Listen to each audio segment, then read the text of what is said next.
بسم الله الرحمن الرحيم والمرسلات عرفا فالعاصفات عصفا والناشرات نشرا فالفارقات فرقا فالملقيات ذكرا عذرا أو نذرا إنما توعدون لواقع فإذا النجوم طمست وإذا السماء فرجت وإذا الجبال نسفت وإذا الرسل أقتت لأي يوم أجلت ليوم الفصل وما أدراك ما يوم الفصل ويل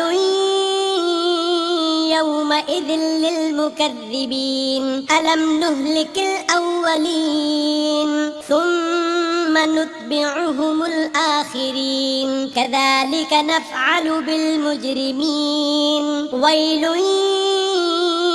يومئذ للمكذبين ألم نخلقكم من ماء مهين فجعلناه في قرار مكين إلى قدر معلوم فقدرنا فنعم القادرون ويل يومئذ للمكذبين ألم نجعل الأرض كفاة أحياء وأمواتا وجعلنا فيها رواسي شامخات وأسقيناكم ماء فراتا ويل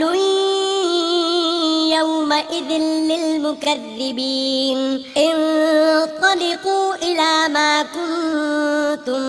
به تكذبون انطلقوا إلى ظل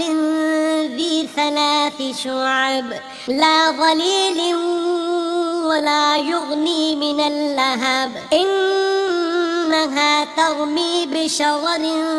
كالقصر كأنه جمالة صفر ويل يومئذ للمكذبين هذا يوم لا ينطقون ولا يؤذن لهم فيعتذرون ويل يومئذ للمكذبين هذا يوم الفصل جمعناكم والأولين فإن كان لكم كيد فكيدون ويل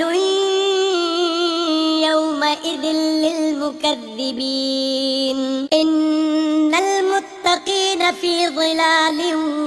وعيون وفواكه مما يشتهون كلوا واشربوا هنيئا